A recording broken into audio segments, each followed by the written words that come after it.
Estábamos junto al río. La fogata ardía y las llamas se agitaban. Sonaron las campanas anunciando las 11 de la noche. De repente todo quedó en un silencio sepulcral. Ya nadie reía, nadie hablaba. Solo permanecía el susurro de un viento helado. Entonces, una mujer emergió de entre los árboles. Se escucha un quejido ahogado y doloroso. ¡Ay, mis hijos! ¿Ya sabéis de quién se trata? Estamos hablando de La Llorona, una mujer con aspecto fantasmagórico, vestida de blanco con cabellos largos y oscuros, que flota en el aire con un suave velo que cubre su horripilante rostro. Se aproxima por el oeste y se dirige hacia el norte, vagando y llorando por las calles. La Llorona es un espectro del folclore latinoamericano que, según la tradición oral, se presenta como el alma en pena de una mujer que perdió a sus hijos y se dedica a buscarlos, asustando a la gente con su sobrecogedor llanto a quienes la ven o escuchan. Una historia triste, un cuento de horror, desamor y traición que se ha ido pasando de generación en generación. Esta leyenda cuenta con muchas variantes según la región, pero todos concuerdan que se aparece deambulando cerca del agua y que sus lamentos son atronadores. Una de las versiones más populares cuenta la historia de una hermosa mujer de origen humilde que era amante de un caballero de la nobleza. Durante un tiempo fueron felices y tuvieron 3 niños, pero un día el hombre los abandonó sin dar explicaciones. Al poco tiempo supo que se iba a casar con otra. Este engaño destrozó el corazón de la hermosa mujer. Afligida, decidió tomar venganza de la forma más cruel que se le ocurrió. Una noche, la mujer despertó a sus pequeños hijos y se los llevó a pasear cerca del río que se encontraba próximo a su casa. Ciega por el coraje, una terrible ira se apoderó de ella y sintió cómo todo el amor que les tenía se transformaba en odio y los ahogó hasta que los dejó sin vida. Al instante reaccionó y al darse cuenta de lo que había hecho corrió desesperada por el río y se metió hasta que el agua cubrió por completo su cuerpo.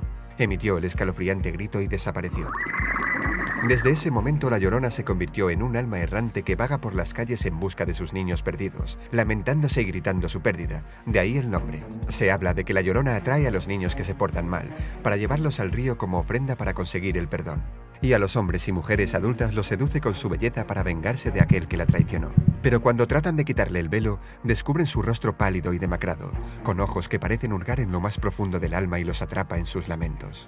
Son muchas las personas que a lo largo de los años han asegurado haberla visto o escuchado sus gritos. Su historia sigue aterrando a niños y niñas, pero también a adultos. El origen de la Llorona no está nada claro. Las culturas antiguas creían en seres fantasmales que se aparecían en las orillas de los ríos. Algunos historiadores consideran que en México la Llorona puede tener sus raíces en la Cihuacóatl, diosa de los mexicas, mitad mujer y mitad serpiente, quien, según la leyenda, emerge de las aguas del lago Texcoco para llorar a sus hijos. Y aunque en México la Llorona es una de las figuras más importantes de la cultura popular, son muchos los países que cuentan con una leyenda similar. En Chile se la conoce como la Pucuyén, ánima que se cree que llora eternamente porque le quitaron a su hijo de sus brazos a muy corta edad. A este espectro solo pueden verlo gente cercana a la muerte o personas con habilidades especiales.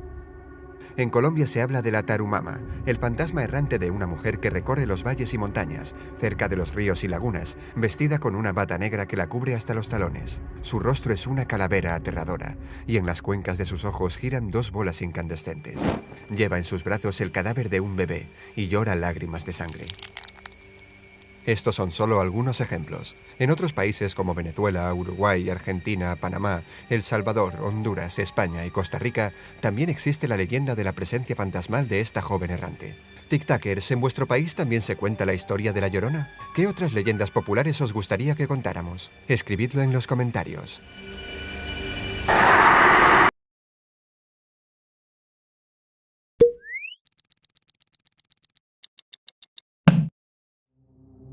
Es un hombre alto de aspecto elegante, con impecable traje negro de chaqueta corta, camisa y pantalón ajustado, acompañado por un sombrero de ala ancha que tapa su rostro. Deambula en la profundidad de la noche en los solitarios tramos que unen los pueblos de México, sobre el lomo de un enorme corcel de color azabache. Estamos hablando del Charro Negro. Quienes se han encontrado con el jinete sospechan que es el diablo o algo que tiene que ver con él.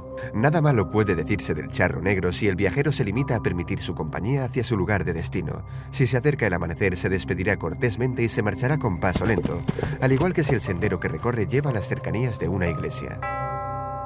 Pero si por el contrario se cede a sus ofertas de aligerar el viaje, si acepta montar el caballo o su dinero, esa acción será el principio del fin. Una vez sobre el animal, los infortunados descubrirán que es imposible bajarse. Es entonces cuando el Charro Negro vuelve a su montura y se aleja con rumbo desconocido, sin hacer caso de los ruegos o gritos de su víctima, a la que no se le vuelve a ver jamás. Muchos son los relatos de avistamientos del charro negro. Nosotros os vamos a contar la historia de Abundio Rosas. Allá por el año 1896, el señor Abundio regresaba a su casa, situada en las afueras del puerto de Veracruz. Aunque había luna, ésta se escondía entre las copas de los árboles, por lo que reinaba cierta oscuridad, que causaba una gran impresión por las formas fantasmagóricas que se formaban con las sombras de la luna. De pronto, don Abundio sintió que alguien lo seguía, pero no quiso voltear, sino que apresuró más el paso, empuñando el machete que siempre lo acompañaba. Sin embargo, cada vez sentía más cerca a ese alguien que lo seguía. De repente, un sudor frío se apoderó de él. Sintió que se desmayaba, pero pese al miedo decidió enfrentarse a lo que fuera. Volteó el rostro y con asombro vio una diabólica escena. Era un gran caballo negro, de pelo brillante y lustroso, pero con ojos espeluznantes que parecían lanzar fuego.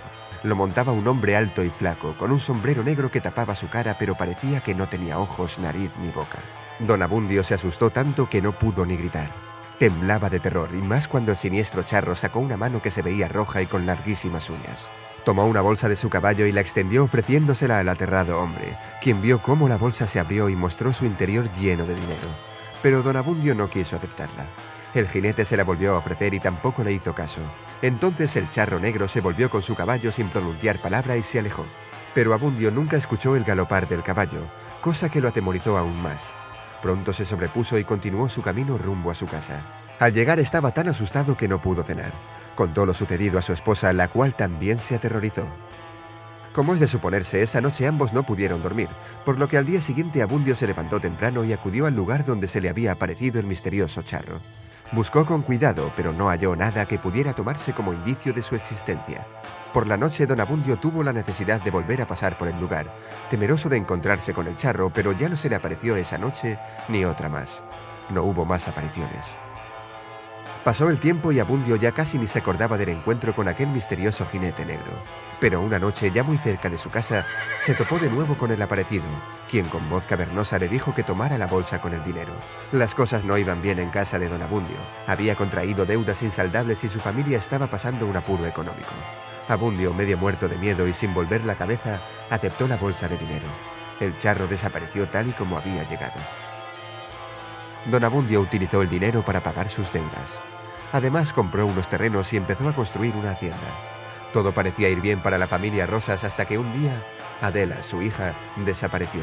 La gente contaba que la noche de su partida se escucharon unos fuertes relinchos de caballo. Al poco tiempo, hundida por la pérdida de la pequeña, la madre falleció. Don Abundio se quedó con su hacienda, pero triste y solo. Le pudo la codicia. Todos los que se atreven a hacer tratos con el charro negro tienen que aceptar las consecuencias. El charro negro es un personaje popular del folclore mexicano, y son muchas las versiones de la leyenda, pero todas comparten la idea del castigo por la avaricia, haciéndonos de una u otra forma la eterna pregunta de ¿qué estarías dispuesto a sacrificar por dinero?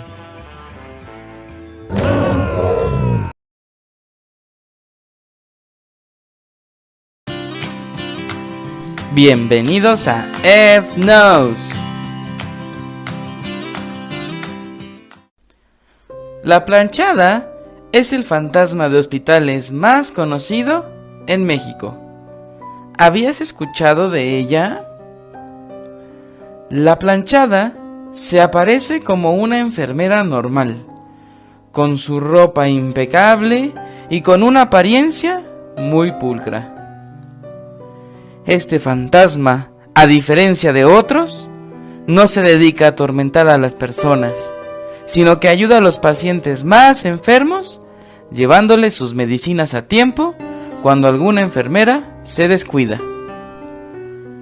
Pero también dicen que molesta a los doctores y enfermeras en la noche, haciendo ruidos o golpeándolos en la cabeza mientras duermen, debido a que no le gusta que descuiden su trabajo. Se registra haber visto a la planchada en hospitales de todo México, pero la historia original nace en el Hospital Juárez de la Ciudad de México a mediados del siglo XX. El nombre real de esta enfermera era Eulalia. Su ropa siempre estaba bien planchada y almidonada. Además, ella siempre estaba bien peinada. Todos en el hospital sabían lo entregada que era con su trabajo. Un día llegó un joven doctor muy guapo llamado Joaquín. Él era engreído y egoísta, pero nada de eso les importaba a las enfermeras, quienes estaban muy atraídas por él. Entre ellas, Eulalia, quien llamó la atención del doctor de inmediato.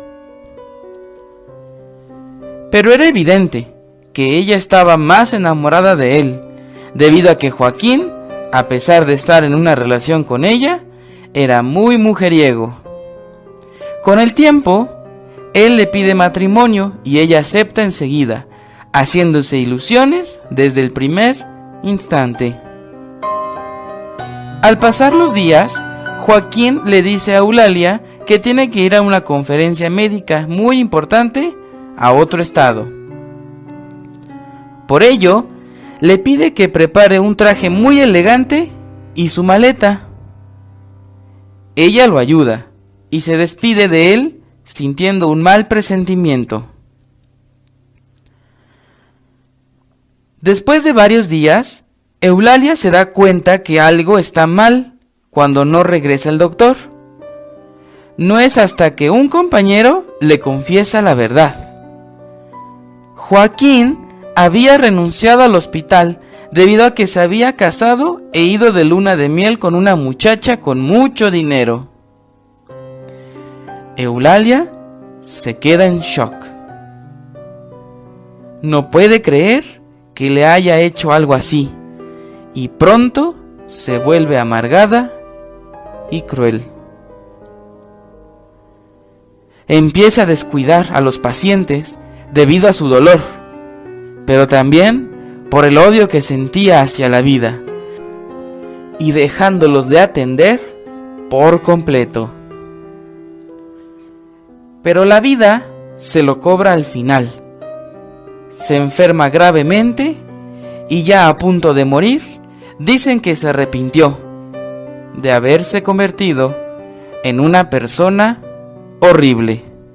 Lo que mantuvo su espíritu atado a la tierra después de morir. Así que, si te encuentras en el hospital y te la encuentras, no te asustes, actúa normal, pues solo quiere ayudarte. O eso es lo que se dice.